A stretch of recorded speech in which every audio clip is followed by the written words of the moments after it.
First of all, thank you for coming. This is exciting. We are going to have one last person. To start this off, we're just going to do your name, your full ethnic background, a little bit about yourself, and what made you interested in starting this podcast. Well, my name is Jackie Ingram. I am obviously mixed, black and white, but my mother is European white, like my great grandma is Austrian from Austria, and then my great grandfather is Irish, and he's from Ireland. They came over here together. I'm from Harrisburg. I am 25 years old. I have a baby. I wanted to be a part of this because everybody's story is different. You always want to hear different things. I like to listen. I like to hear people's. Everybody has a different story. I just want to hear it. That's how I am. Hi, my name is Kendra. I am black and white. My mother is Irish Scottish, and I'm not sure what my father is. I am 33 years old, grew up in York, Pennsylvania. I'm in the culinary arts, performing arts. I like to be active, especially walk my dog, and I'm just here to get everyone's perspective on what it means to them to be more than one race. My name is Kirsten Brown. I'm black and white. My mother is African American, and my father, his grandparents are from Serbia and Ireland. I'm here because I saw Maya posted, she's looking for some mixed girls. Join her on the podcast, and felt like I could identify with that and get to hear other people's stories because they're so different, but they're so similar at the same time, or easy to relate to. My name is Tzipporah, and I'm 17. My dad is a black American, and obviously, as most black Americans, I don't actually know where he's from. And my mom is from Malaysia, which is in Southeast Asia. And in Malaysia, it's kind of complicated, but there's 3 main ethnic groups. So there's Indian Malaysians, Chinese Malaysians, and Malay Malaysians. And my mom is Malay Malaysian and Indian Malaysian. I'm just interested to be here. I think the first reason would be that a lot of times when we have spaces with other black people, there are certain experiences that we've had that we don't really have the space to speak on that are very different than people who are fully black. It's nice to be around people who can speak on those experiences. And again, they're also very different as well. So we all have different stories too. So that's why I'm here.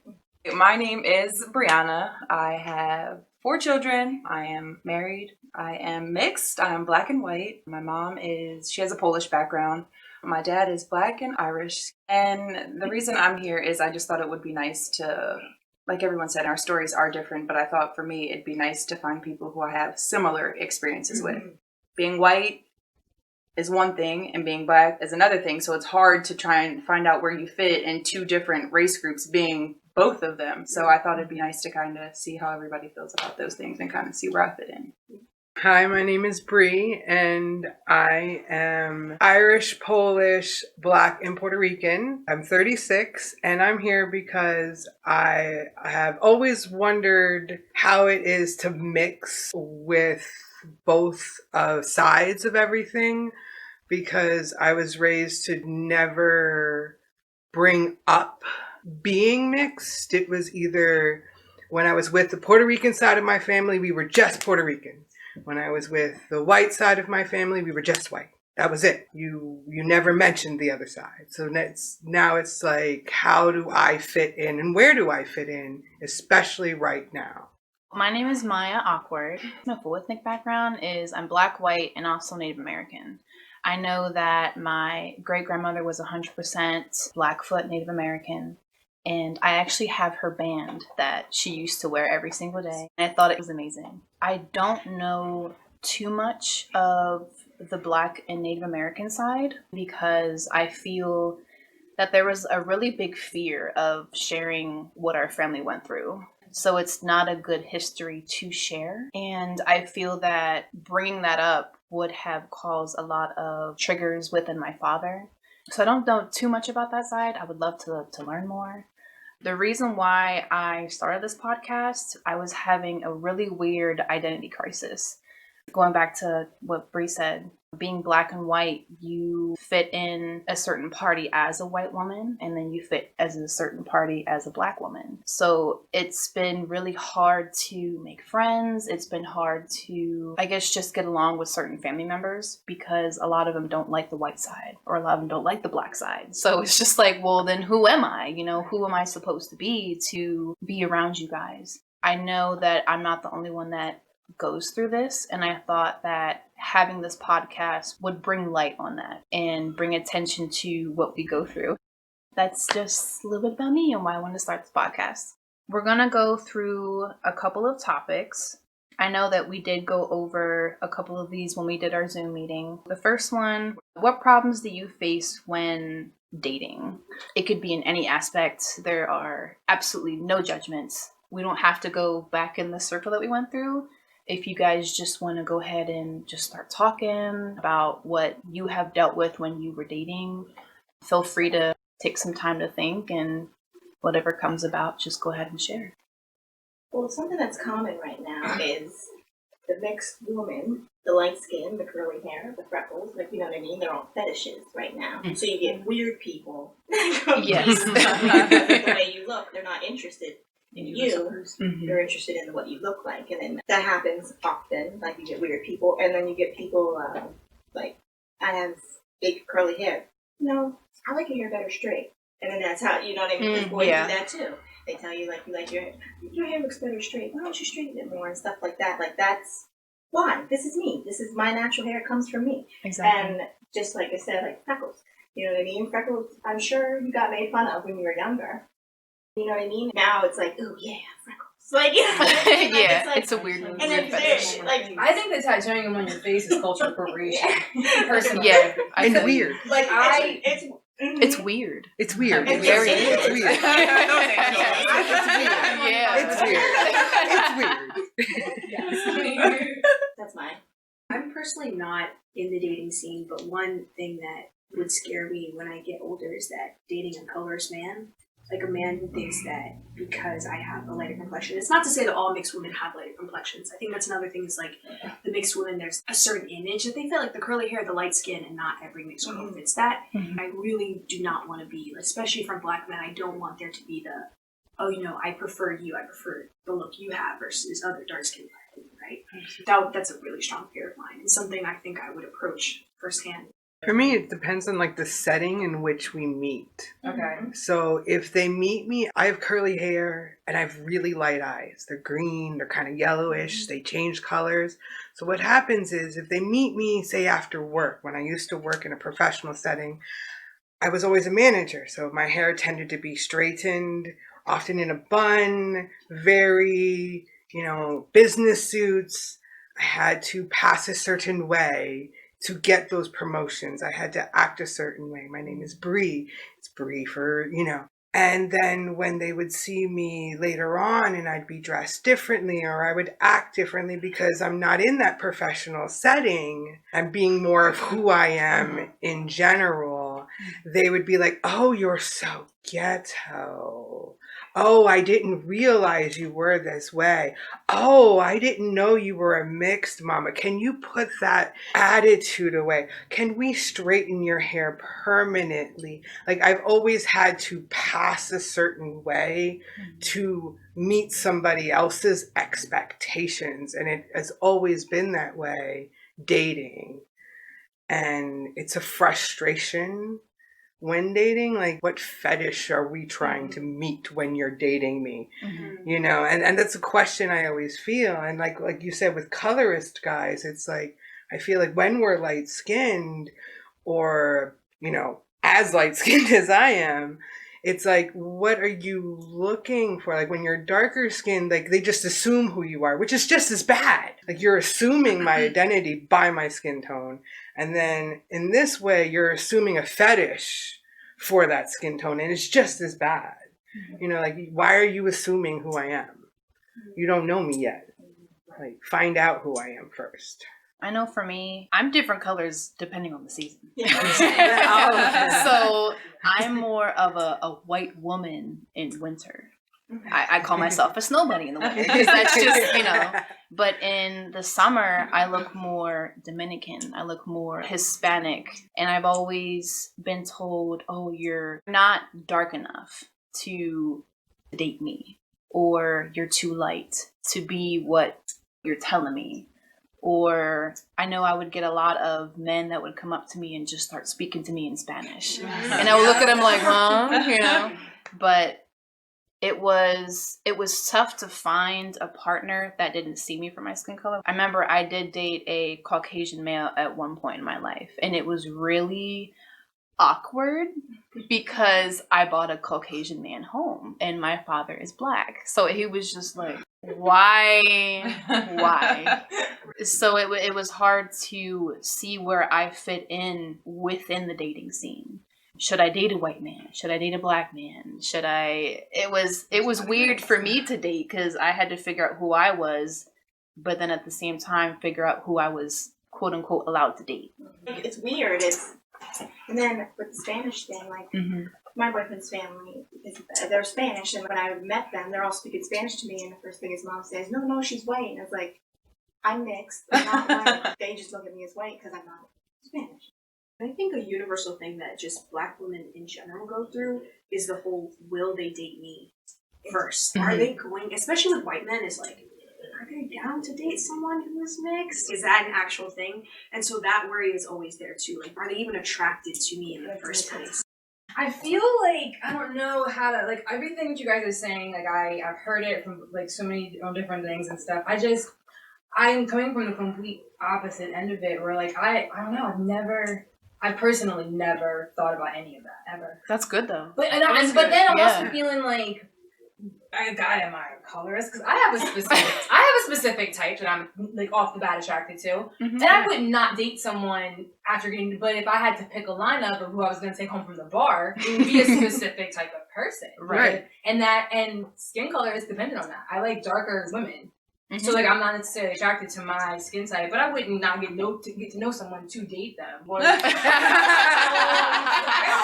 chocolate milkshakes, not necessarily chocolate milkshakes. I would rather have dark chocolate. Well, I think there's a difference between being a colorist and having a preference. Does that make sense? Yeah. Because there's like a fetishist. So fetishists are people who are like, you have freckles. She kind of has freckles. Maybe in the summer, if she's out in the sun too long, she grows some freckles for a couple of months, right? But in October, when her freckles disappear, now I'm not saying her man does this, right? But we're gonna demonize her man for a minute, okay? Just know I do not think your man does this, all right? He seems lovely, okay? But we're gonna demonize him for a second here, and he goes, "Man, girl, wish your freckles were back. You look better with it. You think you're gonna put a little dot, dot, dot?" Now, that would be a fetishist, right? A colorist would be the same type of thing where he would outright just be like, "You're really, really nice. I just wish you was darker. I can't date you. I wish she had your personality or you had her skin color." That's a colorist. That's where like everything about you is perfect, but your color. Okay. So I can't be with you. Okay. Does that make sense? Yeah, because I wouldn't discriminate on dating. Right. I would break my neck for a specific type. Right. At the bar, we would all break our necks for a specific type. I mean, it's the bar. That's why we're all there. A lot of people use those preferences to bring down other people. Right. Like you can say, "Oh, I tend to be attracted to this type of person, but oh my god, like darker skinned women or lighter skinned women, I can't even do that because they're this, they're that." You know, you base it off the stereotypes. That for me is when it like you're definitely colorist. You definitely have some weird racial issues, you know, in your dating preferences. Having a preference is not a problem. It's just when those preferences you end up demonizing other groups of people. That's when it becomes a problem. Going with the next one, what problems do you face when dealing with family? When I was like 14, my mother's mother, who is white, said to me that she thought it was okay that races could be friends and different kinds of races could be friends and work together. Like, she didn't care about that, but they definitely should not get married, have kids, all that stuff. And I'm just staring at her with Oh, okay. That's fine. Cool. And then she denies that she said it now. My experience, I feel, is a little... I didn't grow up with my family. So, like, I grew up visiting my mom's family and sometimes my dad's family, but I didn't have birthday parties with cousins. I don't have relationships really with these people. I talked more with you strangers now, today, than I have them in a year. But... So I don't really like give a fuck what they think or anything like that. But I've noticed that being around my white family, you tend to act more ethnic. When you're around your black family, you probably act like I would act not any whiter. I just noticed the code switching just naturally happening. And even my own mom, like, she doesn't understand why they're kneeling at football games and stuff. And she's the type to real quick be like, speak English as America while shoving Chinese, Puerto Rican, Mexican food in her mouth. Like, you only ever dated black men your entire life. Someone else mentioned about kind of like not knowing where you fit in. I've always stood the ground that I am not black and I am not white. I am both of these things together at the same time, in the same space. I get upset that people refer to Obama as the first black president because he's just as much black as he will ever be white. And just because he is darker, like if he were as light as like us, would he be the blackest president? Would he be a black president? Like they would have not like milked it. Yeah. They milked it. Yeah. I lived in this community in Philly that was 99.99% very dark-skinned black people, and a lot of the places I went with my dogs, there was that white bitch that did it. Like I would get cussed out by complete strangers for being that white bitch in their neighborhood, walking my dogs. One time I had this woman like say something, and I was like, "Bring your fat ass down here and say something to my face. I will tie these fucking dogs up, and we can fucking go. This white bitch will fuck you up." Oh, and she didn't say nothing else to me. But this for what? For what? So to them, I'm white. To white people, I'm black. Too black for the whites, too white for the black. The first time I ever experienced racism, I was in like the 4th grade, and I moved school districts and was one of 2 people of color in a district of like 500 kids. And that was the first time I ever knew that I looked different. First time I wasn't allowed to go to people's houses, go to their birthday parties. I did not understand why. I could just straighten my hair, I'll look white, and they were like, "No, my dad's gonna know." And I was like, wow. "Oh, that's really real out here." I never knew it, and so I went to a small, conservative, rural area that was predominantly white. So that's... No, I feel you. I had the same experience when I grew up. My parents have 4 kids, and we all look very different. And I always say, like, we all blended differently in the gene pools. We all swam in different sections to see what happened, right? And so when we were in the inner city, we were in a very blended ethnic neighborhood, and we have a blended ethnic family. So race wasn't really a lot of a topic. We just knew we code switched. We knew when, and we had what we called chocolate and vanilla grandmas. And that's what we called them. Like, I didn't know that wasn't proper. That's how we were. We'd be like, Mom would be like, Grandma called or Abuela called, and we'd be like, is it the chocolate or the vanilla? That's how we would refer to them. And so when I was 18, senior year of high school, my parents moved to an extremely rural 6 acres of wooded lots. We were the entire 1% of ethnicity in the entirety of the school district. Now, I went from a school district that was 75% Hispanic and African American to me. Hi, I'm the only ethnic in an entire 200 class of seniors. And it's right at the bombings. I don't know if everybody 9/11. Remembers. No, not 9/11. This is older. The school bombings. Columbia. Colorado, right? Yeah. So it's right at all of that. That was my senior year, 1999, senior year. So everybody's freaking out. There's no reason to freak out at this school, honestly. Everybody's freaking out.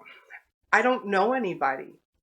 I didn't go to this school until April. That was my first day, April. I don't know anybody. That's a rough time. So of course, what am I? I'm a loner. I don't know anybody. Who am I going to talk to? So every day I was the only one who had her bag searched. I was the only one who had to go into the office. I was the only one who had to do all of this stuff. I experienced so much racism in one fell swoop at this school. that I was just like, oh, and I couldn't make friends because this was really real. Like the school let it know that I was not to make friends. Alienating you. And the students let it be known that they didn't want to make friends because I was different.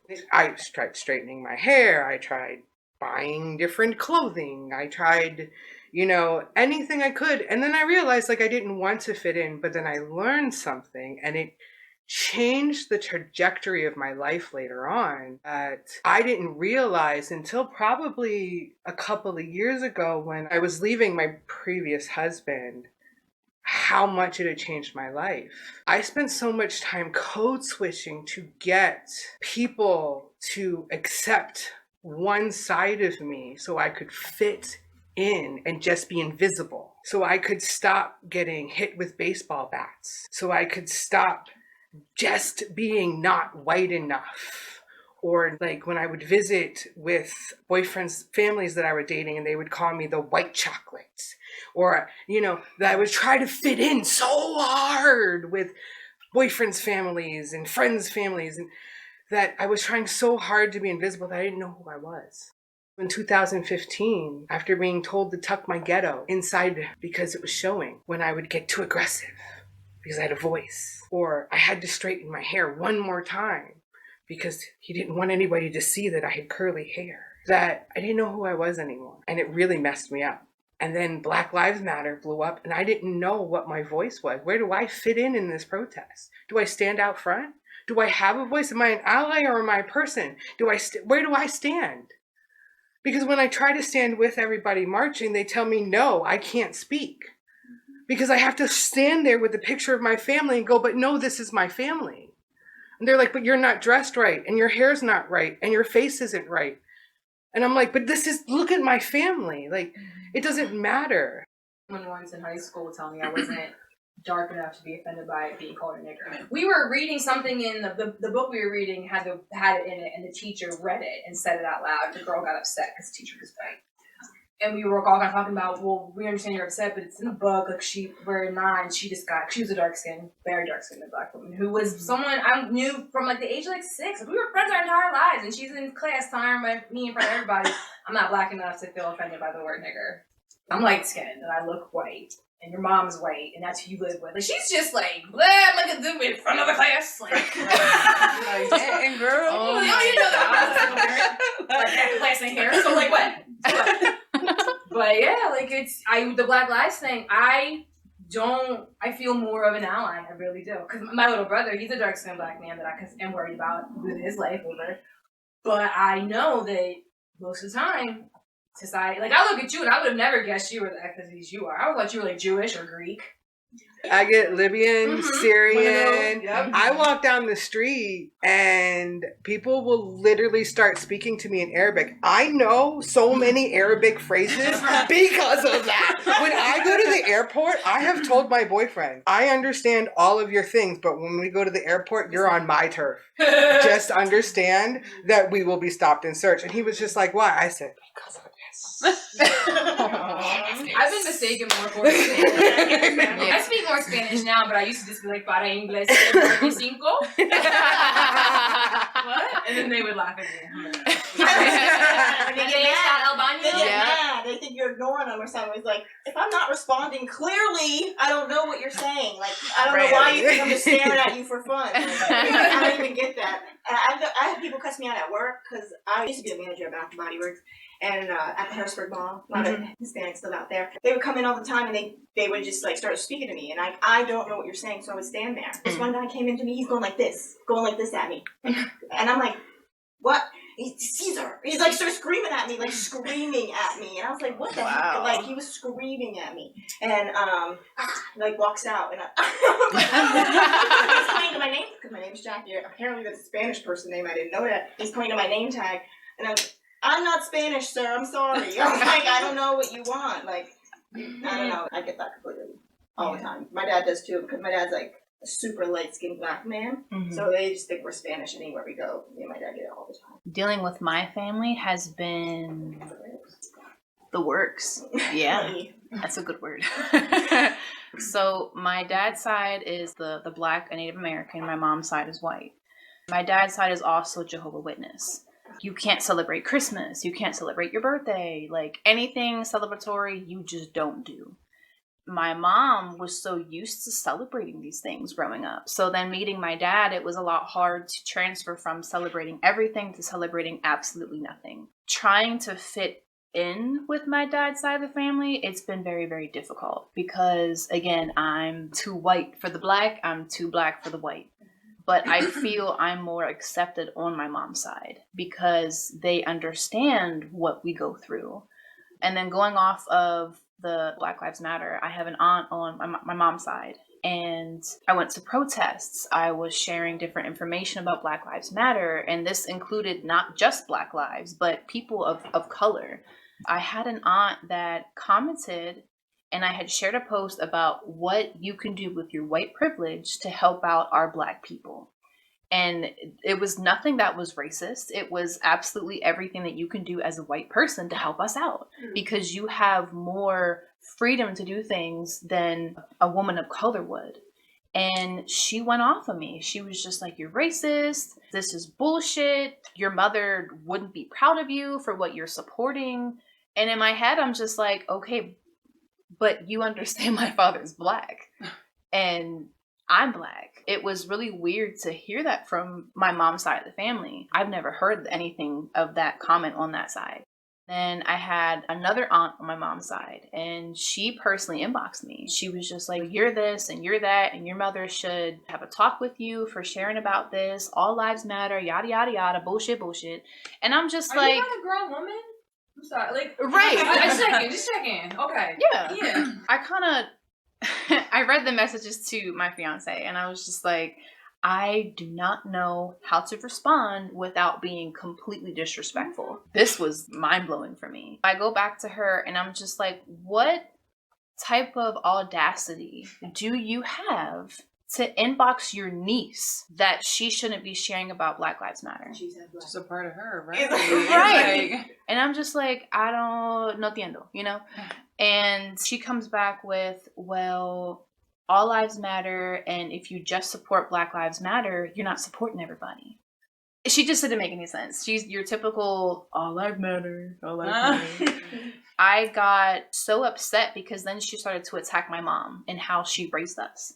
I ended up calling my mom, and I was talking to her about her, and I was just like, yo, auntie needs to stop. Like, I don't know what to do with this kind of situation. Give me some hints. So she personally went out to my aunt's house, both of them. Wow. Personally, and she was just like, you do understand that my children are mixed. My husband is Black.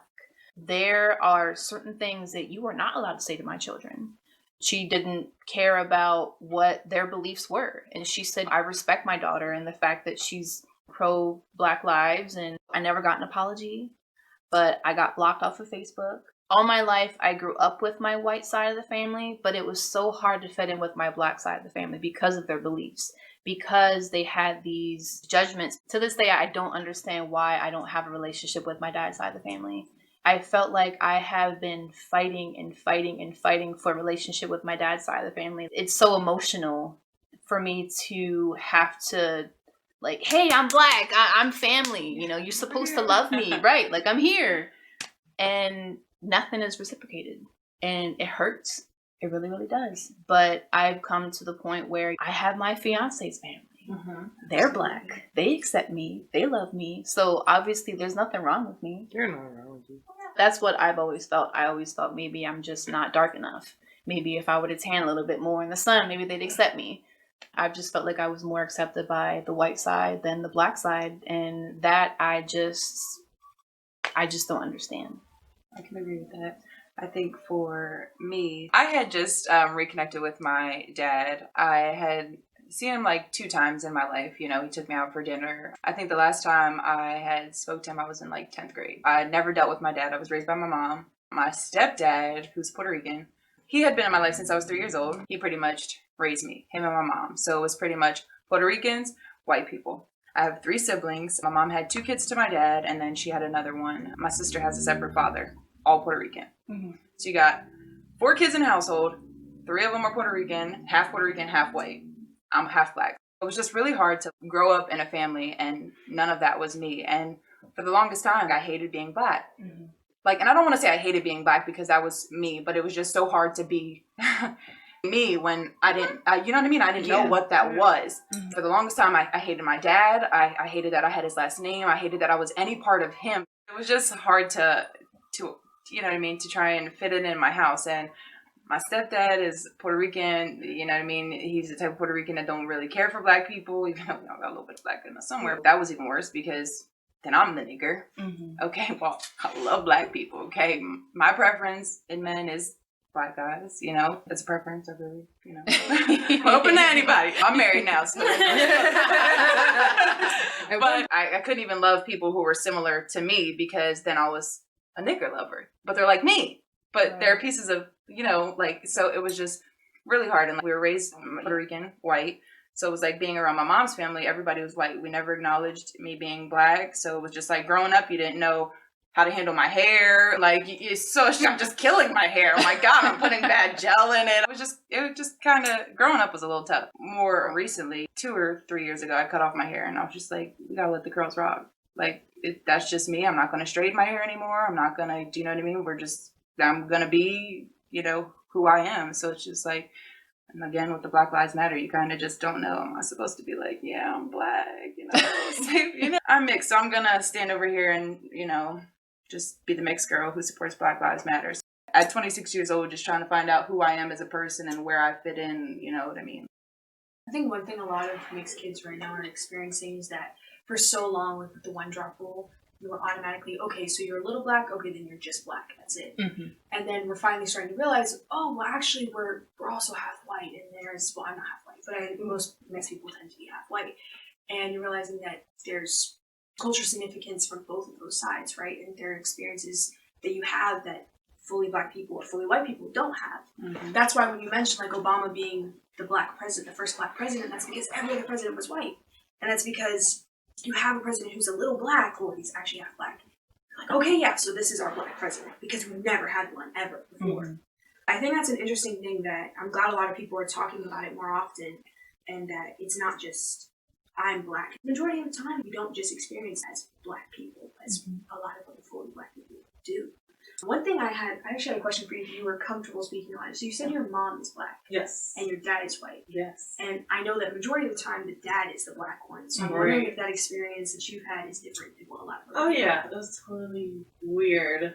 I grew up in the city, so it was pretty diverse. But even when they saw my family, they're like, oh, that's different. I'm like, yeah, I know. Did they think your mom was like the babysitter? That's what they thought my mom was. Yeah, when we moved to suburban school district, my mom, she loves gardening, so she'd always be outside, and people would drive by. They're like, oh, what gardening company do you work for? All the time. Yeah. She's like, I live here. Yeah. But it was definitely weird growing up. And also, if it was just me and my dad walking, or we go to the store together, they're like, what is this guy doing with this Black girl? Because we look nothing alike, you know. Mm-hmm. I remember putting the groceries on the conveyor belt, and he went back to get some ice cream. So the lady is like yelling at me. She's like, stop touching that man's groceries. And I'm just smiling. But Oh my God. It happened with me and my dad and my mom. Yeah. Just freaked out on me and my dad because we were doing the same thing. We were like putting like leftovers. Right. And regular stuff. My mom's don't play that. She don't like when people she didn't like when people disrespected me and my dad. Right. Mm-hmm. My mom's like a ginger.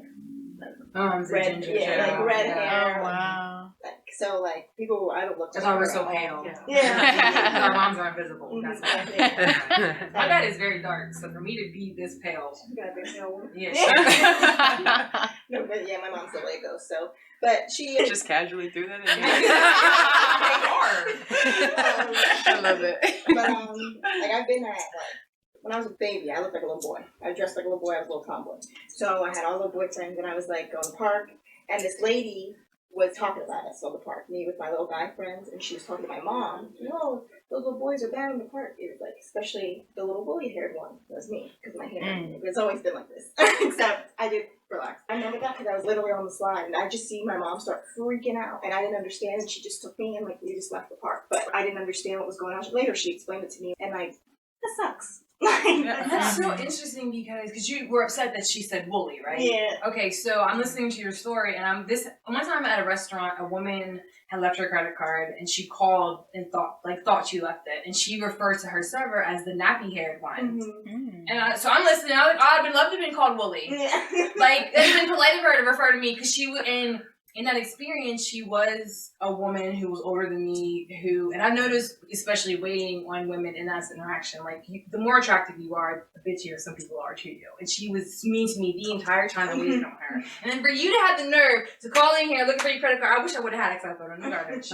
No, the nappy server does not have your credit card. It's lost in her hair. She can't find it. I would have loved a good night for her to say it was lost in her hair. I know my brother, he's a lot lighter than the rest of us. My mom usually says, I pushed all the color out with Maya. And then Mike was white. Like, White passes. yeah. Like when you put the peanut butter on the one side and you swipe it off. Yep, he's a swipe. He went to Eastern High School. And Eastern is very Caucasian. And my brother comes home and he was like, Dad came and picked me up today and I don't think I want it to happen again. I'm like, what happened? He's just like, well, I came outside and Daddy's black. He's a lot darker in the summer. His friends completely denied that my brother was black because they saw my dad, they saw the color of my brother, and they're like, that's not your dad. That cannot be your dad. And they made a joke out of it. And it really pissed him off because he loves our dad. He's like the greatest dad ever. We were used to going to York High, New Hope, and then to transfer from that to go to Eastern, it was a complete code switch. It was really, really difficult. But then when my mom would drop him off in the morning, they were perfectly fine with it because my mom's white. And, you know, he matches her skin color. But the day that my dad came, it was a complete shit show. Stuff like that are reasons why I don't have kids and I don't necessarily plan on it, but I would advocate more for like a city school and just being a proactive parent on academics because I wouldn't want to be so focused on them getting the best education and then you deal with stuff like that. Even if you're not the person of color in those situations, when you're all the same, how does that prepare you for when you get out into the real world and you're not working with people that are just like you? I was dating someone who lived in Hanover and she wanted me to move to Hanover to live with her and her 2 kids. And I was thinking about it and I agreed with the fact that the kids were already in school to stay there. They were dark black people in Hanover. I wouldn't want my little kids of color to grow up there and go to school there. Hell no. No. And she had told me stories of situations with her daughter's friends and different parents in daughter's classroom. And I'm like, yeah, like, that's the real. reason why. That's real. Because you can learn to read and write anywhere. But stuff like that, I wouldn't want my kids to experience it. I was like what you were talking about with yourself. You know, it's not worth it to me. But what problems do you face when making friends? I have been at my school for 10 years. I was in the city, so it was probably like 30% black, 30% non-black Hispanic, and then Everybody else. right? And I did not have really close black female friends until now. I finally have 2 close black female friends, and one of them's at my school, one of them isn't. And I've never felt more understood than before. Every connection I had with my friend, especially during Black Lives Matter, the fact that I organized a protest within New York, and then to see my friends be silent, like, that was so tough. That ruined so many of my relationships with people. And then to actually confront them and be like, hey, look, how do you feel about Black Lives Matter? And not understand certain things. Then growing up I had a lot of Hispanic friends, and they were not like Afro-Latinos, right? And we'd be listening to rap music, nigga this, nigga that, right? And I'm like, yo, I don't think you should be saying that. But because for me it was, Tzipporah, you're not fully black, so don't speak on it too much. Like, you can't really say anything because you're just the same skin tone as them. And then as I got older, I was like, hey, look, man, I don't think you should be saying that. Don't say that around me. Especially not when you're saying Black Lives Matter all the time and then you're dating guys who are saying that and then you're saying it yourself. And that for me was some of the hardest. Those were tough conversations, especially to have so young. But making friends has been really tough. And finally having Black female friends, like I feel understood. I feel like, okay, I don't have to, when we're listening to rap music, I don't have to wait for you to say the next lyric. Or like when you appropriate things, but you don't support the fight that we're like, that's, yeah. So making friends is tough. I mean, I'm still really young, but it makes me excited for college, going to Black student unions and all of that, and being able to have that. And I don't want to say I'm not going to have white friends, because I think white friends are great. I think white people are great. And I want to have friends of different cultures, but if I'm going to have white friends, like, I'm going to need to have those conversations, especially if we want to build really strong friendship. That's my take on friends. Growing up, I actually had more Black friends when I was younger. And just simply because, again, like I was a little tomboy, I played sports all the time. That's who I was just around in my neighborhood. I lived in suburban, but my neighborhood was a Black neighborhood. As I got older, my main sport was softball. That's where mainly where most of my friends came from as I got into high school. I had 3 best friends that were on the softball team with me. Those were my friends. I actually just came up on a snap memory, and it was one of them like singing a song, and they were like, nigga, it was like from 4 years ago, and she's like going hard, but she was saying nigga, she was, you know what I mean, and we're not friends anymore. I have 2 of my white friends are very into the Black Lives Matter movement. They post stuff all the time, they're about it, they talk about it, they're there, like they're trying. My one friend has a child, and the baby is Black. She's like real into it, and she cares. And then I didn't get any Black friends again until I went to college. When I went to college, I decided that's when I first got box braids, and I felt comfortable. You know what I mean? I was comfortable again, and I got box braids, and that's when I did my big chop, and that's when I went back natural, and like just simply because of the people that I was with, and I absolutely adore her. I'll never give up like the person that I met in college, because she helped me get back to where I was from. I agree completely with you, and like you're gonna love college. Like you're gonna love it. So my friend that I'm not friends with anymore, like it was nigga this, nigga that, right? She jokingly asked her mom one time, "Mom, what if I brought a Black boy home? How do you think her pop would react?" He would have been, and she's like, "Let's just wait till he passes away." That's literally what she said, and they're laughing and joking about it. I'm sitting there like, this ain't funny. Yeah, like, why is that funny? Why is that a joke? That's not cool, because I've been to that man's house. I've been there. I spent the night, like, you know what I mean? Because that was one of my best friends. So I knew her grandfather. And it's just like, well, I'm not going over there no more. I didn't know this. And again, they thought it was a joke. They were giggling. And it's like, that rubs me the wrong way. How do you think? Like, you sit here and you're so okay with saying something like that. That's who you were raised by. Like, you know what I mean? And then my Asian friend, she kind of culture appropriates sometimes. She feels that she can say the word. One time I was like, "Oh, sorry, CPT, you know I was running late." And she was like, "Oh, it's okay. Asians run on colored people time too." I just stopped and I didn't say anything, right? And one of my other white friends, she was like, "I'm not sorry, I'm not gonna say her name." She's like, "You can't say that. You can't say that." And she was just like, "Why? We run on colored people time. What color?" And she's like, "Stop saying that." And I was like, you have to stop saying that. Like, she was like, "I don't get it. Like, I don't get it either, though, because she's Asian. She's of color. She can't be on colored people's time. The origin of it is referring to Black people. And she's like, she's just, because that's how she is, though. Like, she's posted pictures. She has an Asian boyfriend. They're both like Aquafina does it. She's a rapper, or like her personality. She's Asian, and she's been accused of like blackfishing and stuff like that. And that's what she does. Like she's like, her parents are my color, but she's like darker than my father, and he's like a light-skinned Black person because all she does is tan, and she gets braids all the time, and like she's trying braids. to. Yeah. We see the to rap. We're really not friends that much either anymore. And her boyfriend's Asian. She posts pictures of him and her, and she made the caption "Dirk and Beige." What? That's 2 Black rappers. What are you doing? Like, I don't. So that's why I wouldn't have been like, you know, it's just because of the person that she is. So like, it is hard. It's weird, and it's because again, like, since you're mixed, they feel like certain things are like, oh, she won't care. You have to put your foot down, or it's gonna get worse. One theme I'm kind of getting, I think a lot of mixed, just students of color, people of color go through, is that there's always a period of really strong self-hatred and wanting to be white. I'm sure not. Maybe you guys have experienced this or not. I'm not sure. I'm not going to assume anything. But there was a period where I really wanted to perm my hair. I was searching up colored contacts because I was like, I'm going to have blue eyes one way or another. That's why we let a lot of things slide, because we were like, but you know, I want to be like them, so I'm just going to let their behavior pass. Okay. And that was something that a lot of us had to grow out of. And like when you say you had a black friend, then you started to do your braids, and then you did the big chop. Like that's a really common theme with a lot of black women in general, but especially with mixed women. You finally meet someone who, oh yeah, don't worry, like you're doing your hair wrong, let me teach you. Like my older sister had to teach me how to do my hair because my mom is Southeast Asian, has very straight Indian hair, and she could not ever do my hair. So I went to school, like I looked so bad. I couldn't get over it. And my hair was dry, and it was like finally, like I could reclaim something. And then I started to feel proud of it. And then I got out of that phase. And then I started saying, hey, look, don't say this when you're rapping to song lyrics.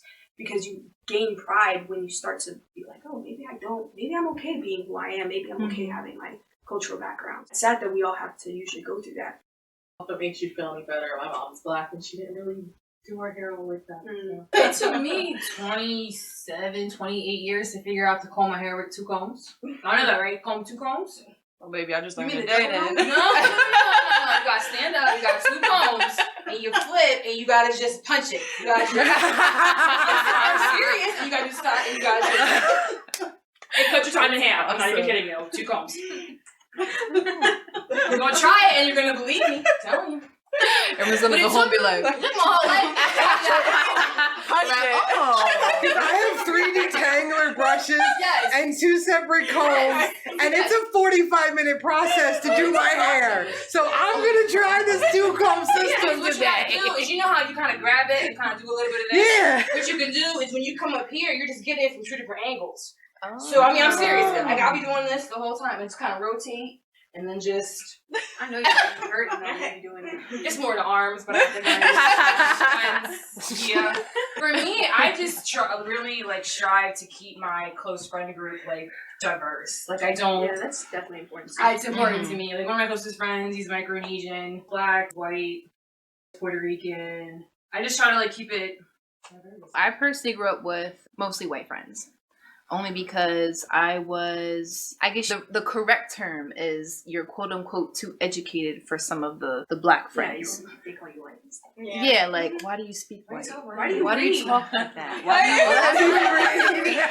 I like her. That's fun to you? And I was very mature for my age too. So I didn't click with a lot of colored people. When it came to the black side, I didn't really know my black side of the family. So making friends with black women was very foreign to me. How do I introduce myself? Am I coming off too strong? Am I coming off a little white? It was just a lot of, should I even try? Because I would have some black friends, but they'd be like the hype person. And I'm more of a cool, just laid back, just enjoy yourselves. I'm fine just sitting here watching everybody have fun. But they were more of like, come on, like, you gotta be life of the party. Like, that's what black people mean. Like, you gotta be hype. I was like, not all people that I know. Not all black people are hype. Like, Kirsten's my cousin. She's very chill, very laid back. I was just like, I'm not the only one. And it was really nice to conversate with her and have a conversation. But I mostly had white and Puerto Rican friends growing up. My best friend, she's Puerto Rican, love her to death. You could mistake her for a black woman because of the way that she just is amazing. It was very difficult to make friends, at least with black people. It was very, very difficult for me. Only because I didn't have that background of having a black grandmother, having black cousins, being around that type of environment for me to understand I am black. I don't have to change my persona to be friends with someone who is of color. I have really bad social anxiety. When I was younger, I was a tomboy, right? All my friends were boys. I don't know what they were. We were boys. We were doing stuff. Who knows? So when I was 12, I got in a really bad car accident, and it took a long time to recover. And I got really bad social anxiety from it. So I read a lot, and that's what I did. We'd go out places. I carried a book because I couldn't do anything. Couldn't walk. So reading a lot, people had to approach me because I had really bad anxiety, What if I fell down? Anxiety. It became more dependent upon people approaching me to make friends. Like, even how I met Maya's mom, even Maya was like, Maya approached me, Maya's mom. I went over to ask Maya's mom who Bev was at her own party because I was looking for my boyfriend, and her mom said something completely random that I won't say on the tape. And we became friends, but it was just, I have really bad anxiety. So like my collection of friends is very diverse because it depended upon them bringing a conversation to me, because I will talk to anybody. I don't have time for fools. It makes it hard at the same time because if I can't feel comfortable with you in my space, I will not let you in my space. And I never did that before. Before, you would be like, okay, I'm gonna let that slide. Even though it makes me uncomfortable or it's offensive, I was just so thankful that somebody was talking to me. Yay! That I would just let things that hurt me just kind of wash off. I think another thing is we often, especially within the workforce too, and just competing and stuff, there's always only one spot. So Black women are always competing against each other. The amount of times I've been in public and I've just been admiring like a Black woman's beauty. You're gorgeous. I do that all the time. Yeah, and I'm like, look at you with a stink face. yeah, and then Like, what you looking at? Are you looking at my man or something? I'm like, no. Like, no, I'm looking at you. Yeah. Like, you pretty. And I think there's like a natural competitiveness. Am I saying that right? Yeah. Mm-hmm. Really? It sounds funky, I know. Yeah. With other Black women, and that's just reinforced by the fact that there's always only one spot for us. You only get like the actors we have, the Black female actors we have that are really popular. They're just rotated over and over. Yeah. It's like Zendaya, Amandla, and who else? Like Yara Shahidi, right? Like those are the three main actresses, and they're all light, and they're just rotated constantly. There's no actual space for us to just be together and not be competing. I think that's another reason why a lot of us have trouble making Black female friends, because it was also hard for me to approach other Black women and be like, bro, do I sound white right now? Am I putting on a black scent? Am I like actually code switching, or is this fake? Like, I can't tell. That's something that definitely needs to change. That's why Black Lives Matter. I'm all for that. Like having more representation, especially for Black women. Period. I used to get braids all the time, especially because I get EEGs, like where they put all the gunk in my hair, on my scalp really, to test and things. And I used to get them done before I would go for these tests because it saves my hair, it saves my scalp, it's so much easier. But the one time I came out and a woman, and I respected it because it looks like cultural appropriation, and I got where she was coming from, and I felt attacked because I was being somewhat attacked, but I didn't feel like personalized. But I came out and I was crying, I was having a bad day, and then I was just like, I felt like Rachel Dolezal because I understood, but at the same time, what am I supposed to do? What did she tell you? My hair.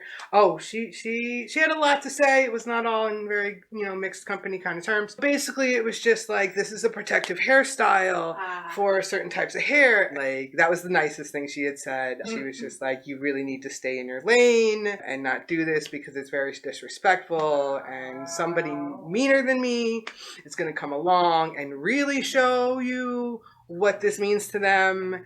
And then out walks, I wish I bet you would. right, and then up drives my boyfriend, who is Black, and gets out of the car to help me get into the car, and she gripped my arm and she left a bruise, and he got really mad. Oh no. But I was like, look, let's just go home. Like, she was just speaking her truth. But this happens at hair salons, this happens at hair shops, this happens all the time. Why do I have to defend myself? Exactly. Yeah. It's different when it's a friend. If it's a friend they're doing that, I'm gonna be like, yo, like, let's have a conversation about this. But if it's just a random person on the street, I don't understand how people actually can walk up to them and be like, hey, look, you're cultural They appropriating. smoke on audacity, I'm telling you. How do you? I like that. But a lot of people see me because I have a Black partner, a Black son. So I'm always in those portions that are very minute. You go to a regular store, how big is our ethnic hair section? Right. How big is these places that we have in the general shop? I get asked all the time if my hair is fake. And a girl said to me, your skin tone don't match your texture. And my first response was like, well, that's why your leave out don't match your weave. and that was it. She just looked at me, well, we both in here, so Okay, I'm here shopping, I'm going to do mine. Like, Exactly. that's it. I'm in here for a reason. Same reason you in here. I never looked at somebody and was just like, I wonder if that's a wig. But let me go ask him. Yeah, like, let me go ask him. Like, I've never, that's rude. No. I've never done that. It's a way for them to start complimenting you. The amount of times I've been asked, especially as a little kid, and going to Malaysia, people touch your hair all the time. When you say, "Is it natural?" Yeah, of course, it's all natural. They're like, "Oh, it's beautiful." What if I were to say it was a wig? Well, would you still say the same thing? Yeah. Literally, Would you I have still get the complimented compliment? women's hair, knowing damn well that it's not real, but it still looks good. The fact that it's Yeah. natural or not does not matter. I feel like if you That buy is it, so dumb. it's yours. Yes, agree. Is it sold on? You pay for I it. lay it up there. All right. Right. You then. pay for it, it's Asking the yours. question Mine until I take it because- out. Are you asking the question because you're half white or because of your hair texture? No, because I'm half white. Okay, I was gonna bring that up too. The amount of times when I was a kid, can I say this word if I'm only mixed? The fact that you have to ask that question is like, damn, no. That's she's why right. That's why I told her I would write her a note later. Like, I knew what she wanted. I'll get her a note later. It's okay. Girl, I love box braids. I love this. You know, sometimes I just don't want to have to deal with this shit. I just want to get up in the morning and just get the hell out the door. I got 4 kids. This is too much, guys. My hair is more, it's very Indian. I Mhm. do have the waves, but underneath I do have some kinky curls. You just can't Like in the see kids' it. Baltimore. Yeah, they just be hiding. But I was working here on Richland, and I'm outside, I'm wiping these carts down, and this white guy comes up to me, he goes, "Is that your real hair?" And that day I had found the most beautiful product that pulls out the curls, and I was rocking it, felt very, very confident, and I was just like, right then and there, that one question just completely threw me down. I looked at him, I said, "What made you come up to me? I've never seen you a day in my life. I don't even know you. I don't know where you're from, your background." And the first question out your mouth to start a conversation was, "Is that your real hair?" What part of that question made you understand that I was going to reciprocate a positive response? I looked at him and I was just, the next time that you go up to a mixed woman or a black woman, do not ask about her hair. Whatever her hair is, her hair.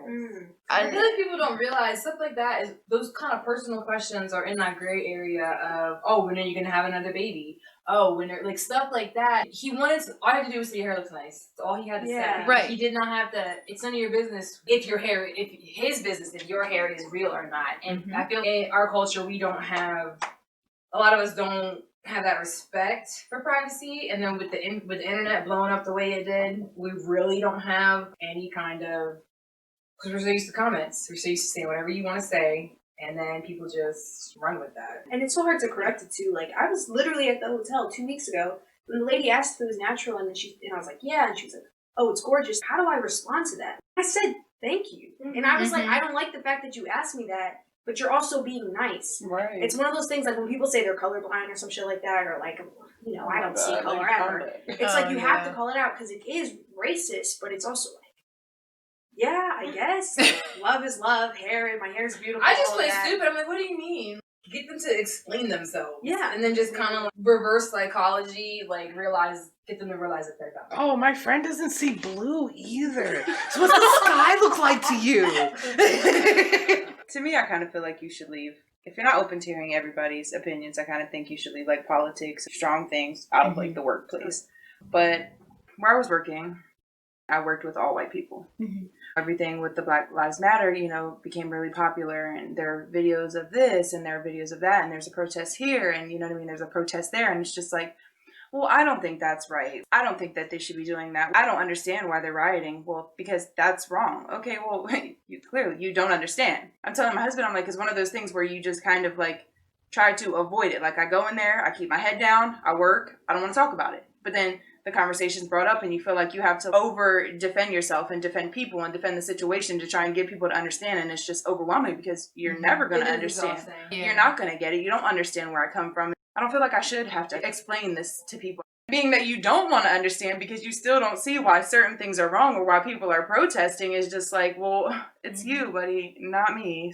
It's just, it's frustrating because it's like, I got to work, so I have to go to work. I can't just be like, okay, well, we don't agree on things, so I can't do this anymore. Do you know what I mean? Because I don't have a choice but to work. But then at the same time, you kind of feel wrong with yourself because you're not stirring the pot at work because that's not something that you stand for. Respectively, everybody is entitled to their own opinion, but being racist is not right. And it's just like in no aspect is that okay. Do you know what I mean? And I know some people were raised that way. That's just how certain people are, but it's just not a thing and it shouldn't be a thing. And it's just kind of hard to try and like, you can say something and say, well, I'm not racist, or, well, my niece is black. Well, do they know that you speak about black people like this? It's tough when you got to feel like you're losing a piece of yourself, or you don't want to speak your truth or speak how you feel about things because you're at work. So you got to kind of try and keep who you are as a person divided from who you are as a person at work. Yeah. I know I've come home a couple times. I wasn't so used to code switching so rapidly, and at the moment, even when I was having a bad mental day, now I gotta, hi Maya, how can I help you? You know, it's very, very exhausting. And then when you see a colored person, you're like, oh, thank God. How you doing, girl? What's up? You know, I don't got a code switch no more. But I've come home so mentally exhausted from code switching. I have broken down, like just cried. I'm so exhausted of the code switching. I'm tired of having to switch the way that I talk to a colored woman to a white woman, or a colored man to a white man. It's mentally and physically and emotionally exhausting. I feel like as just people, we shouldn't have to do that. So I completely disagree with that. Okay. I think that everyone, no matter, it's not a color thing, it's more of a cultural and class thing with code switching from my point of view, and in the sense that sometimes I people a lot throughout the day. Sometimes I've had to like deal with customers all day, or deal with kids' parents, or just people, and then I am exhausted from the people. I think that we should be able to speak. It'd be like sign language or speaking Spanish to someone. Like if I'm talking to you, and like you're a very chill, calm individual, you're pretty like mellow, I wouldn't be like, yo bitch, like I would not talk to you like that. If you're a little bit more bubbly, I probably would be like a little bit more on your level with that. I think that you should be able to code switch in the sense that not everyone speaks the same language. And so I am the same way when you're at work and it's been like, oh, I'm like, and I see her little afro pop in. I'm like, oh, okay, no banana pepper, extra banana peppers back there. It is nice to be able to like, go back and forth. But like with my grandmother, I can't talk to her like that. Like I have to be able to talk to Grammy the way Grammy talks because she's in the Amish country. So I think it is a survival skill to code switch. We need to be able to communicate with each other. Recently, a guy came into Ironic and he asked for something. I could barely hear him because of the fucking mask and everything. And I was asking him to say it again, and he's like, oh, sorry, my English. I was like, bro, it's not your English. Mi hablo español, un poquito, it's that. Like, and I spoke to him in those broken Spanish I had available to me. Right. But, no, I think it's definitely a needed skill for everyone. I think you can actually combine those two things. It's like, it's a needed thing, but it is exhausting, especially like when, it doesn't make any sense. But I was student body president at my school, and I was part of student ambassador. I was part of a lot of leadership stuff. And the amount of times I don't feel like myself. Like, code switching for me isn't always natural. It is something that I have to force sometimes, depending on who I'm speaking to.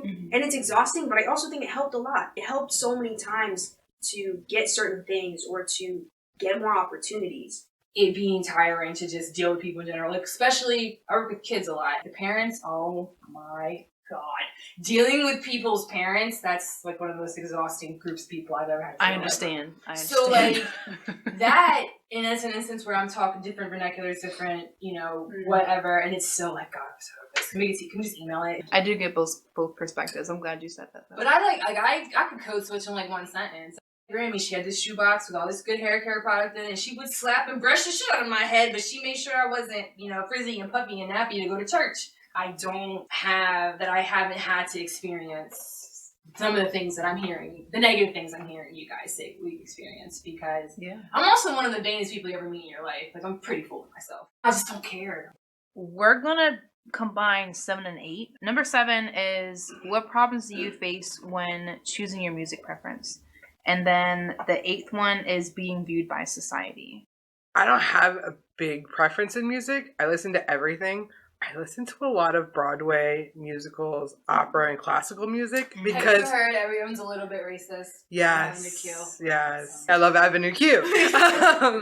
I went to musical theater when I was way back in high school and into college.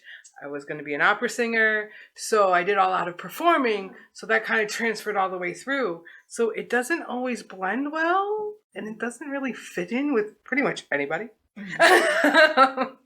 But I love that. Like, my Pandora stays on shuffle. I rock country. I do not care. My only thing is I don't like when there's a lot of N-bombs. Like, I'm not about Yeah, I don't like Same. N-bombs in anything. Like, I'll give you one, maybe, if it's put in there properly. I just think it's not necessary. But it's not necessary. You can get so much more out. But I'll give you one in like a really angry song. You get like one. With my dad, he's a big fan of like hip hop and rap, but he also loves country. So he was at work and he was listening to country, but it was black country. And some guy was just like, what are you listening to? And my dad had to school him. He said, you do understand that black people were the first people to introduce country. He's just like, it wasn't the white man. He was just telling them, and they were like mind boggled, like, what are you talking about? He's just like, oh yeah, all music used to be a black thing until y'all came in. You know, just joking, but they didn't understand that the origin of some music is from black people. For him to listen to country, it was really weird for his Caucasian co-workers to look at him and be like, all right, this black man is listening to country. For him to say that, it was an education moment. I feel like when you do listen to certain music, it doesn't make you white, black, Asian, whatever. Like, it's just a preference. It's just the music that hits your soul. Whatever makes you want to sing or makes you want to just feel the moment. Yeah, I think music is something that's really interesting in the way everyone listens to rap now. Mm-hmm. And trap is such a popular thing with teens that I have never met, especially another white teenager that doesn't usually listen to trap.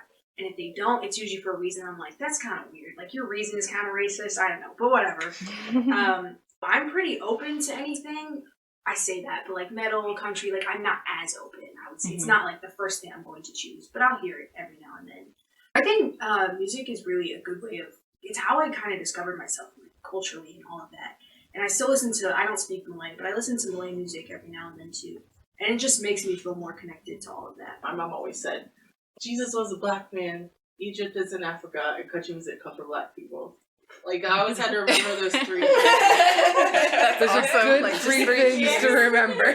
Growing up, I listened to a lot of the alternative in the early 90s. They used to get me fun all the time. I would also listen to my parents' music, but they assumed that I listened to Nirvana because I'm half white. They assumed just because I'm half white, but I'm like, my mom listens to rock and roll. Like, right. She listens to Jimi Hendrix. What I was going to mention was how I think trap, specifically trap, like me and my brother listen to a lot of Playboy Cardi, I mean just trap in general.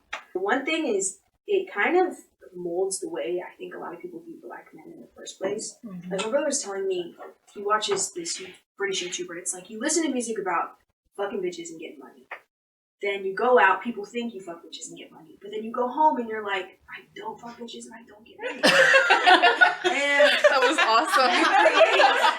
awesome. You create this like persona of I have to be like this tough hard black guy. And I know this exists for black women too, is like being hypersexualized and all of that. And like you have to be provocative, you have to be super sexual. But at the same time, like when WAP came out, right, I was defending it. I was like, yeah, let people listen to Megan Thee Stallion. I don't care.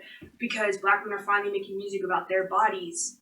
But we can also listen to other things too. It doesn't always have to be this hypersexualized black women, and then when they decide to take ownership of it, then we say it's wrong. That for me has been tough. But I love white people music too. I'm jamming out. And I used to feel shame about it until I got older, and I was like, every black person secretly be having their headphones in and listening to it. I've gotten a lot more comfortable with that, just being more open to it.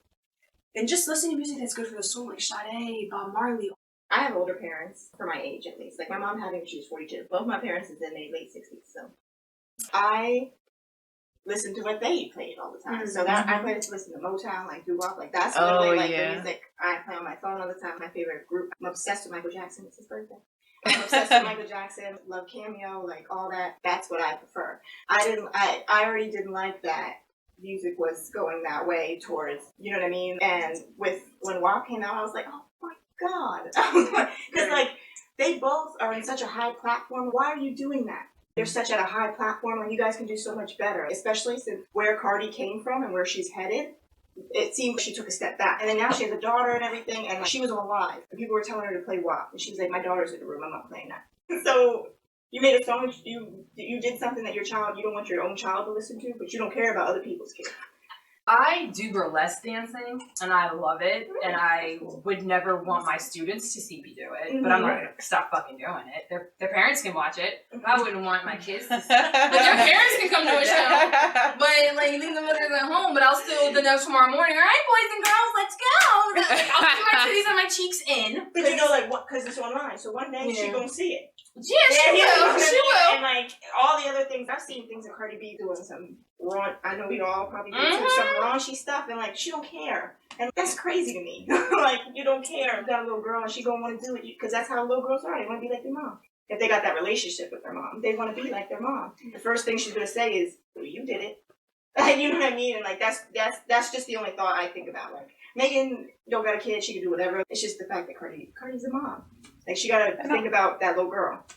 And I do understand that because me as a parent, I wouldn't, you know what I mean? But I think at the same time, you have to respect that. I mean, that's who she, you know what I mean? And at the same time, I think it comes down to like parenting. There are a lot of things out there for your kids. Drugs, parties, driving. But I think it comes down to the kind of parent you are. Different choices. You make different choices for your children. But respectively, she want to play that. She want to make her money. I wouldn't let my kids listen to it. And respect it. And she won't let her daughter listen to it. It gets to a point where she's not going to be able to shelter her daughter from things. But let's be real, our kids are going to find out about some things we did when we were younger that we're not too happy about. But I do have to respect that she's making her money. Doing what she's doing, but keeping that separate from parenting. Maybe when she goes to the studio, her baby's with the nanny, she puts on that cute ass outfit, she shakes her ass, she does that video, she goes home and she's in fucking pajamas. I think it's because women took a jump from not being able to ever talk about sex to suddenly like claiming they're their sexuality. And I respect that and I love that, and I think more than anything though is it's how we have those conversations about women's sexuality, especially Black women's sexuality, and making sure that like, yeah, you may not be comfortable jamming out to that, and I'm completely, if you're not comfortable with that, that's cool. But I also respect the hustle, and I jam out to the song, I think it's great. But I wouldn't play it around my little cousins, you know what I mean? So I think there has to be some sort of medium to that. It also reminds me of, in rap, the amount of songs I listen to from men, it's like, dang, like that's really graphic. Nasty stuff. Yeah, you're really talking about that. How have you been affected throughout this movement with Black Lives Matter? I lost a friend that you mentioned earlier. Yeah. I lost a friend. Find out who is truly your friend and like who's sticking up for it. I've had other friends that got mixed kids and this and the third. They don't say nothing. They just let it rock, and it's like, what? You gotta. Like, it's like, why aren't you defending? And like, it's like not to be, but you have a little Black boy at that. How can you not be there for him? I know personally for me, the Black Lives Matter movement, I feel like, you know, going off of what Jackie said, a lot of my family members have pointed out who they really are. The two aunts that I talked about, I don't talk to them anymore. I refuse to talk to them. I don't want to be around them. When I have kids, you will not be around my children. Because now I understand what your point of view is when it comes to people of color. I feel my mom got more passionate with my father, where she really was just like, you go through some shit that I don't understand it, but I respect that you live each day out to your best and you try and you're still getting this bullshit coming at you.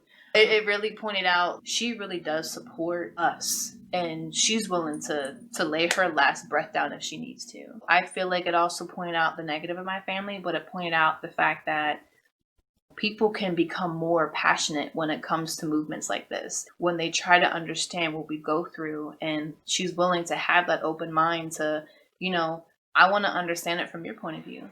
And she's just going to sit back and just listen. I feel like this Black Lives Matter has really pointed out who real is and who fake is. I feel like it couldn't have come at a more perfect time in my life because I'm 25. I just reached the first century of my life. I had this moment with God, and I was just like, you know, I'm really glad that you pointed out these two aunts, because the one, I was going to make the godmother of my children. And God forbid I would have had a kid and made her godmom. I would have had a racist godmother for my children. As a mom, I feel like that would have hurt me more, because Now I know what kind of person she is. I know when I have kids, she ain't gonna be godmom. I also feel like it helped me move on with my life and understand who's family and who's not. My mom had a friend from high school. We were friends for a really long time. And we kind of looked at her as an aunt, you know. Mm-hmm. She's been going through a lot, and she's been drinking a lot. So she got on Facebook, and she's saying the N-word, and I'm like, whoa, like, this lady used to change my diapers. I just cut her off. Mm-hmm. I don't think there's any reason why that should come out of your mouth, like, ever. When it comes out, you're like, oh, there it is. Right, like, oh. There it is. You felt this the whole time? Yes. And and I was comfortable around you. Right, and now I'm seeing this. It makes you second guess yourself as a person. Is my judgment really that bad? Yeah. Like, am I really that awful? I wasn't really part of it in the beginning. It wasn't that I supported it, but I went through that period of not liking myself and stuff, and it kind of made like, oh my God, why are they rioting and stuff? And this is around the Trayvon Martin incident. When I was in middle school, I didn't really understand it completely. And then now being involved with it, having the protests, like having 1,500 people come, like that was amazing. That was a great thing. But people being outright racist, like saying the N-word on Facebook, like that is something I can cut you off. I know for a fact that you are racist, right? But when people's silence is what really bothered me the most, is okay, so you're going to borrow from Black culture, you're going to listen to Black music, but you're going to be silent when you're killed. That was the part that having my friends in my circle of my class, like 10 kids in my class, and to have some of them not say anything, or when they did say something, it was, oh, I'm so glad they're protesting the right way, and not understanding the whole history of riots and how they worked before, or even listening or hearing me out about that.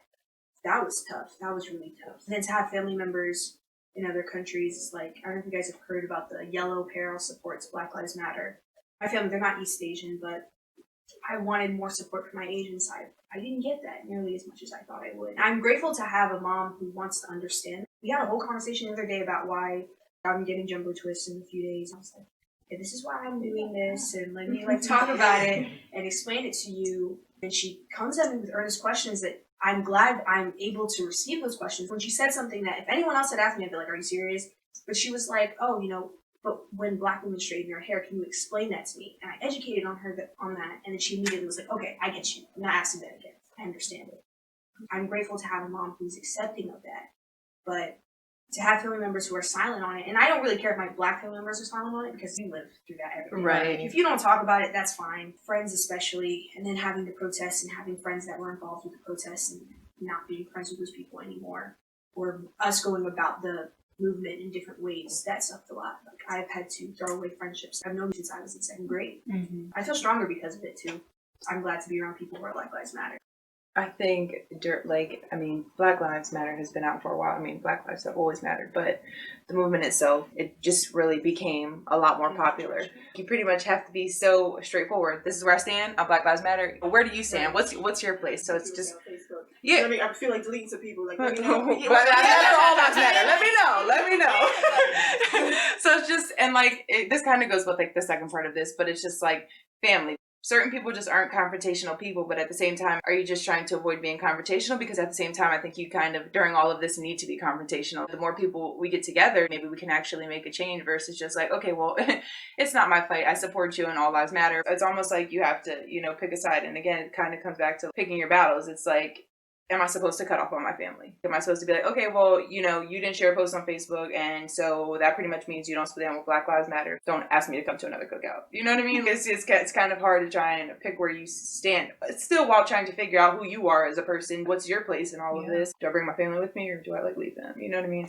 What changes have you noticed within your family during the Black Lives Matter movement? I know you said about your mom being more open and willing to understand. I'd say it's something that we talk about a lot more. I don't think there's been a week where I think about race every single day. There is literally not. I understand that people don't, but I think about it every single day. I'm glad that my family, we can have those conversations more often. So changes, I think I feel it's become a little more radical, which is nice. Like, I'm all for that. So posting more about it, trying to get more opportunities for me to speak about it too, that's really dope.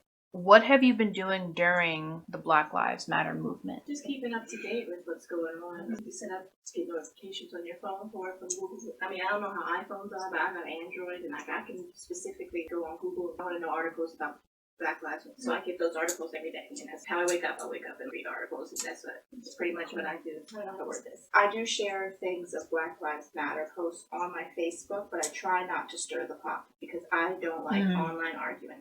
Yeah, I do not like doing that. So I try to not, you know what I mean? I'm going to do what I know what I'm doing with myself. I don't need to prove it to other people. Because again, there's always somebody that will call you ignorant. It's just a waste of time to argue, in my opinion. I made a post the other day, and this white guy comments on it, called me bitter. I was talking about interracial relationships and their babies, and he called me bitter. I was like, I'm literally the product of an interracial relationship. How am I being bitter? He tried to argue till he's blue in the face. I just didn't get it. Like, I'm not arguing with you. This is a waste of my time. Yeah, this is social media. Yeah, like, I'm not arguing with you. I have my thoughts, you have yours. Bye. That's it. And that's how I am. So I try not to stir the pot. But I do read up on it. I keep up to date. But that's pretty much. I don't post too much about it. I guess I could do more in that aspect. But again, like I said, I don't want to waste my time arguing with fools because. You know, I understand. I completely understand. One thing I tell other Black people, you get to choose when you want to share stuff and when you don't want to. You have to deal with it. You have to. That affects your mental health. If you don't want to share it on your page, that's fine. That's okay. I write. I have health issues. And I've been quarantining for a while. I'm actually 2 years due to my health issues. I have high risks for a lot of things, so I've actually had to leave society for 2 years now. I realized when the protests happened, I wanted to be out there. I don't want to argue on Facebook. I'm terrified. I am sick to my stomach. I spend days. I almost didn't come today. I spent from about 8 o'clock in the morning to about 12:15 crying. Just crying and sobbing. I have depression. There's a difference between quarantining, but being able to occasionally, once or twice a month, actually leave your home and do things that you want to do. And then quarantining and homeschooling and cleaning your house and worrying about whether or not your partner can drive to his job or is going to get sick because there's cases coming here and there's cases at the grocery store and the news in your news feed and it's just a flux, right? And in the meantime, you want to do something. So I write. I write to congressmen. I write to politicians. I write to celebrities. I actually joined various, not just on Facebook, I have other outlets as well. I've actually had some articles picked up by places because I write anonymously. I don't need something chased back to my family. I want the freedom to write as I need to write. I want the freedom to say the things we all need to have said. I don't care about credit. I don't care about slogans. I care about making changes. I care about Black men and Black women dying. I don't care anymore about skin tone. That's why I said if I'm on that protest line, I don't care where you tell me to stand, but tell me where to stand and stop being awful. That was the easiest thing I could think. I'd already been writing every day to congressmen. I'd already been writing every day saying, hey, do you see what is happening? You're putting children in cages. Stop that. What is wrong with you? I had already been writing to the Geneva Conventions. I'd already been doing this. I write to 5 countries every single day while I am sitting there listening to my son be in his Zoom calls. I sit there and I write and I pick somebody and it doesn't matter. I had to turn off Facebook, I turned off Instagram, Twitter, anything that was social. I had to just turn my phone off and I cried for several days just to get myself mentally prepared for the next wave of whatever the fuck's going to happen next. It's like we have to consistently prepare our minds and our bodies and our emotions for what's going to happen next. Like, we don't know what's going to happen after COVID. We don't know if Black Lives Matter protests are going to work. We've been protesting since the fucking 50s and we're still dealing with the same shit. What do you need us to do for us to get our point across that we are people? We have been raising your children. We have been attending your crops. We have been cleaning your homes. And it sucks. And sometimes not doing anything in my eyes is just enough to just take care of my black. And that's what I had to do. I care about everybody else, but my black needs my attention. Like, I need to attend to her. Like, she's breaking. One thing I'm curious about is I'm sure a lot of us probably take those breaks too, but especially when you completely turn off, did you feel any guilt from that? I did feel guilt. I felt like I was turning myself away from the people that really needed me. I did go to the one protest that you and Arlette had done, and I thought it was beautiful. It was magnificent. The amount of empowerment that I felt that day, it was overwhelming, and I cried in the car. Like, that takes an incredible amount of power and spirit and soul to the man upstairs to just keep us, pushing forward. And I did feel guilt turning all that off away from me. But I knew that if I didn't take care of my black, she wouldn't be able to help her other black brothers and sisters. There was the guilt, but really got to take care of myself. I'm really breaking right now. So yeah, I did feel a bit of guilt because I wasn't at the other protests. I wasn't sharing the posts. I wasn't in tune with what was going on. The man that had gotten shot in the back 7 times, I didn't hear about that until I got back on social media. I'm like, what the fuck? Like, I'm missing so much. But if I would have been in tune with all of that, I don't think I would have made it mentally. I had to find a medium between being involved but also taking care of me. And I hate that we have to do that in today's society, especially at 25, 17. It's mind-blowing. It's mind-boggling. We're going to go into our last topic. It's about mental health. First question is, what was your childhood like being a mixed child? What difficulties did you face? My whole family's mixed. I mean, honestly, my dad's side's mixed. My mom's side's mixed. We didn't know any different. It was really strange when I got to be an adult and I started dating and I saw non-mixed families. I don't know how to deal with the topic of race with my son because both of his parents are black. He's fully black. His mom is black, his dad is black, I am his stepmom. My experience with race is very different than his experiences. I feel like the conversation right now needs to at least start. I can answer questions. I can show him movies. I can show him books. I can keep the conversation going. But it has to start with mom and dad. Childhood-wise, it was one of those, I didn't really know I was black or I was Asian. Like, I literally did not know. All I knew is I didn't want to be it. Mm-hmm. And when people would tell me that I was one thing or the other, I didn't even understand the concept of race. I remember do you guys know what Watch Mojo is? It's like this YouTube channel or something. They had a video on the most beautiful girl in the world. She's like a little kid, and a lot of other teenagers watched that video growing up, and she has blonde hair, she has blue eyes, and I made her my ideal. Like, that's what I need to look like. It was weird having to grow out of that and be aware of, I don't want to be this, but I also want to be able to, I don't even know if that makes sense, but like, I want to be able to read and still be black and still be Asian and people be okay with that. And still be the most beautiful girl in the world to somebody. I don't know if you guys ever heard of The Bluest Eye by Toni Morrison, but yeah, there's a scene where like the girl is looking in the mirror and she's just like waiting to get blue eyes, and that was me as a kid. I'm grateful I grew out of that. That was a weird part of my childhood, but sometimes I'm like, I can't believe that there was a whole different person before I even was introduced to it. This, you're black and you're Southeast Asian, and that is a beautiful thing. In some ways, I'm grateful for it because I think if not, I'd be a colorist, self-hating person if I hadn't grown out of that. In all honesty, I think I would have ended up hating black people. Growing up, I think it was just the fact that my dad's side they kind of dropped us off the edge of the earth when my dad was just like, okay, we're not going to go to the Kingdom Hall anymore. We're just going to do our own thing. We're going to find our own church. And then my dad's side of the family thought that was weird. Like, no, you need to be Jehovah's Witness. You're not supposed to have your own. Like, what you grow up in is what you're supposed to get out. And I hated going to the Kingdom Hall. I hated it. It was like standing around a bunch of people that sang the same songs, went over the same Bible verses, the same lessons every day. It was like standing around a bunch of zombies. And I felt really weird being around that. I had to dress up. going to the Kingdom Hall. I went in sweatpants one day, and my aunt didn't say hi to me because I came in with sweatpants and a t-shirt because I had spent the night at my best friend's house the night before. So I figured, oh, at least I'm still showing up. I'm going to church. I'm serving the man upstairs.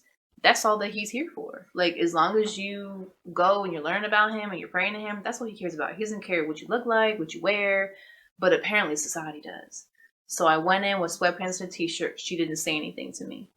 Next Sunday came, I dressed up in my little pencil skirt, heels, blouse, whatever. Hi, how are you doing? I've missed you. Da, da, da, da. I was just here last Sunday. So why didn't you acknowledge me then? I didn't see you, honey. Or I was busy. You were busy. But you said hi to my dad, to my mother, but you don't see Maya because she's not dressed up. It was really, really weird. I think that was the only weird thing growing up was the whole Kingdom Hall situation. Kingdom Hall is another church. It's like the Jehovah Witness. But like, it's, yeah, Is it it's mainly for black, Jehovah's. mainly white? In most Jehovah Witnesses that I witnessed, it's either, it's mostly black or it's mostly like Hispanic. Because I know we would go in from maybe 8 to 9, and then there was a 45-minute window where the Hispanics would come in, and then they would have their sermon with Jehovah Witnesses. I don't like it. You're not allowed to celebrate anything. Not even. I didn't celebrate my. Yeah. I think they just knocked on doors. Yeah. And I think that's the part that I'm There's struggling only with, is, so like, many taking away seats from in those heaven. things. You can't celebrate all those things, and it's just like, I feel like as long as you make it about God, which is who these things are supposed to be about, I don't see why you can't celebrate these things. My dad doesn't go to church or anything like that. His mom and my aunt and stuff, they're Jehovah's Witnesses. When my dad came around, he was like, just so you know, like, he was like, I don't go to church or anything, but like, I am a Jehovah's Witness, just because that's how I was raised. He was like, so we don't celebrate Christmas and stuff. My dad just came back in my life. So to me, those are the things I'm excited for. I'm excited to do Christmas dinners together and, Thanksgiving dinner and, to celebrate all these things, because those are the things that I love the most. And then it was just kind of like, oh. No, you can't. Okay, we don't have to do presents, but, let's celebrate Christmas. Let's put up the tree. You know what I mean? I didn't celebrate my birthday until I turned 16. Oh my God. Yeah, my dad came up to me and he was just like, and it was the best day ever. I swear to you not. He came up to me and he was just like, so you're turning 16, like, you're getting older. Too. Yeah. And he was just like, would you want to celebrate your 16th birthday? And I bawled, yes, I want to celebrate my 16th birthday. And then I think when I was 21, we had our first Christmas tree in the house. But my dad told us to keep it into the basement because if any of his sisters or his mom were to come by, he was like, I don't want them to see that we have a Christmas tree in the house. Didn't give a shit about what he did or his family. So he was pleasing people that didn't keep up with him. But meanwhile, you're telling your kids that we can't do this or that. I didn't have that childhood we went to my grandfather's house. But it wasn't the same. Right. It's not like I could come home to my Christmas tree and see presents underneath my tree or celebrate Thanksgiving at my house. We would go to other people's house, but my dad would stay home. We would want him to at least make that first step of just come to Pap's house. Maybe one day, maybe for an hour, until you're comfortable, and then you can go. Just so that you can see that celebrating isn't bad.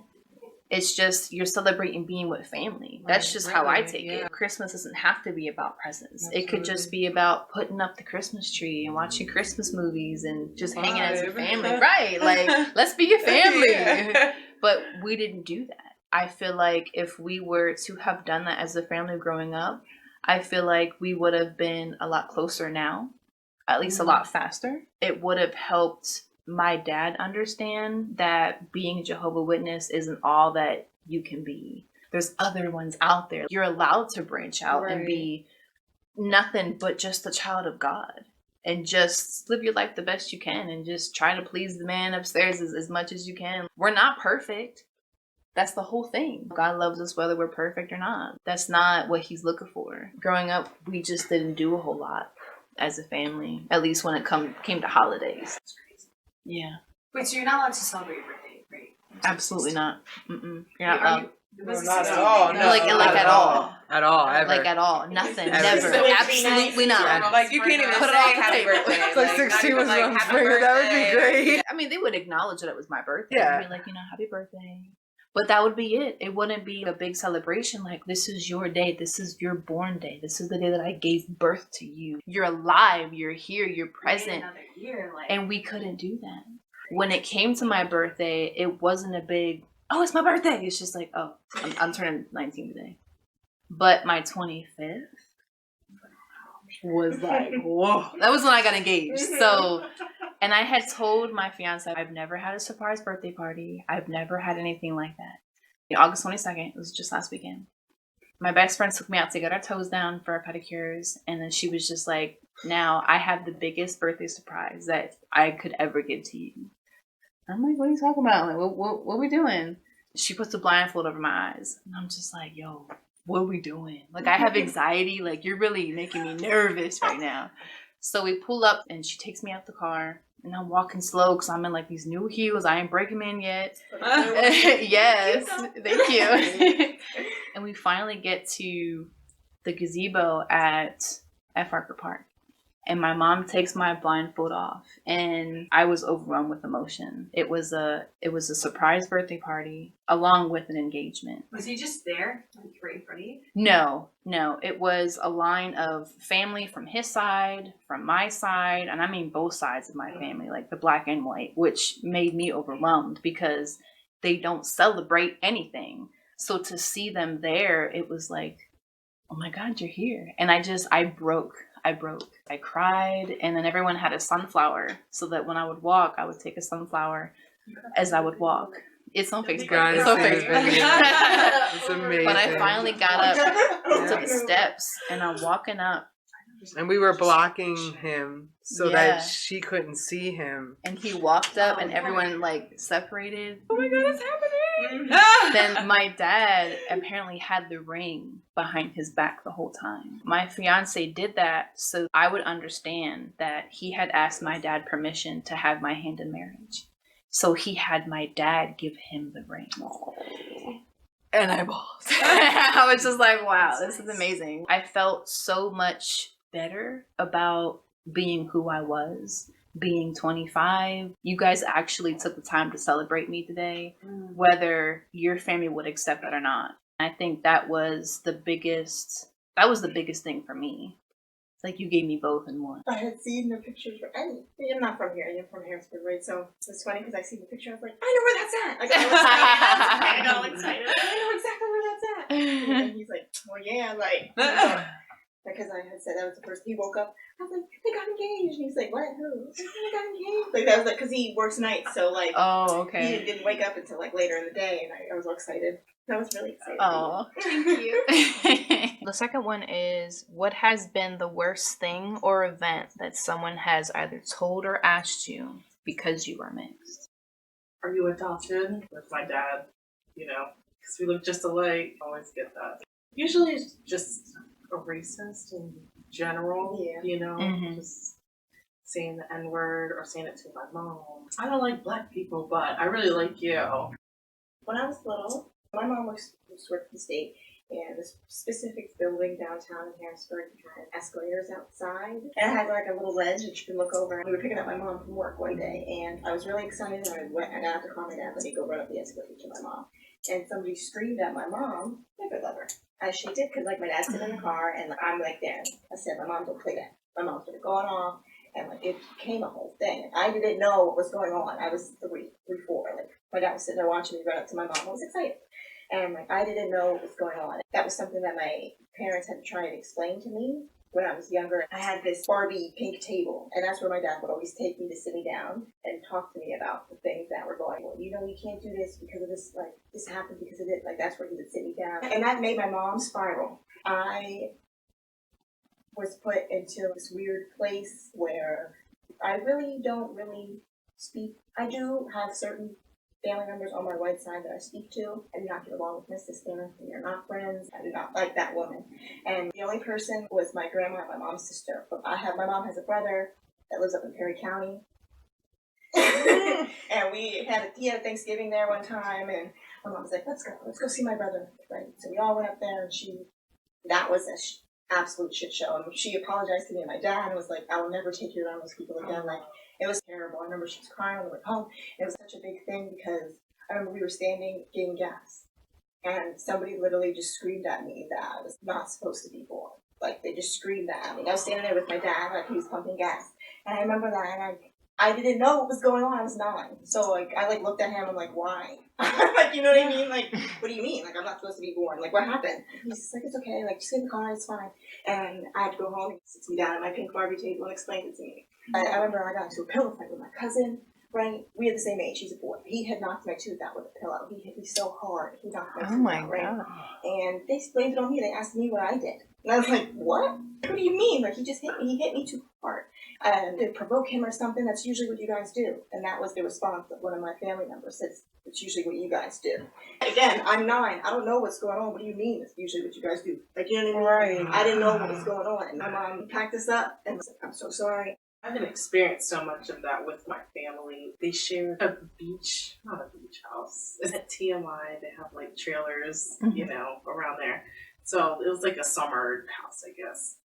And the one guy that he shared it with, it was just kind of weird. Like, we're all in the boat together, and he's getting ready to say the N-word. He started saying it, and I'm like, we're literally the only Black people on this island right now. I'm just wondering where that drive comes from. I know this isn't the first time, but there's no Black people here. What is this trigger in your head you constantly talking about? This addiction to this word, just weird. The last one was mental health discussed within your family, and how was it portrayed, shown, or practiced?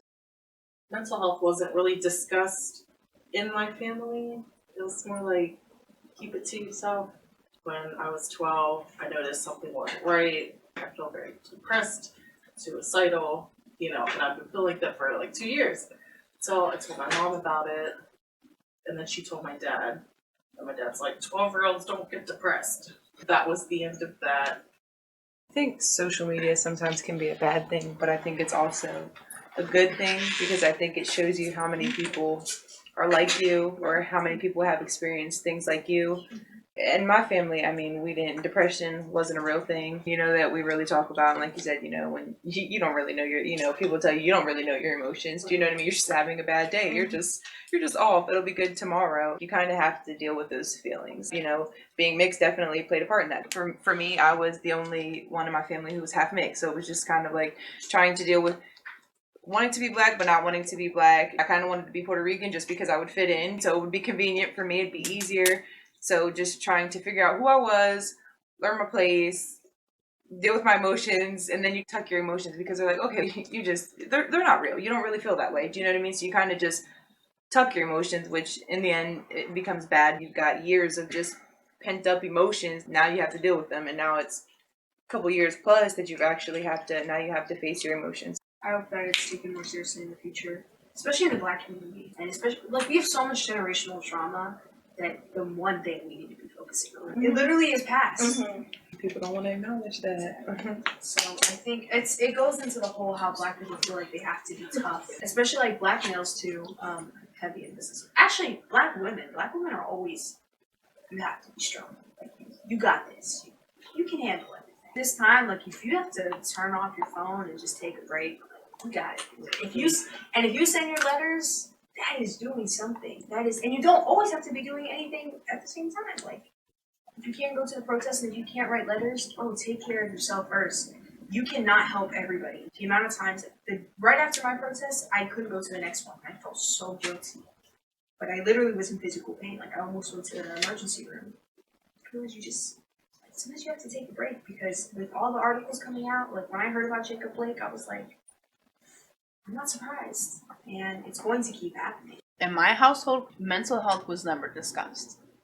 I was diagnosed with depression and severe anxiety in college. Just recently, maybe like just last year, I was diagnosed with the same things, but I also had PTSD as well. I found out that my mom was diagnosed with depression as well. No one really talked about it until my mental health got really, really bad. I missed the last week of my finals at college because I was literally bedridden. I could not get out of bed without vomiting and without having a panic attack. It was terrible. Having what I did, I couldn't speak about it to anyone because no one understood where I was coming from or what I was feeling. Having the crying spells and the anxiety, it was something that my parents were too familiar with. I believe that it started with me as far as bringing awareness to mental health, and they started to understand this is something that we really need to discuss.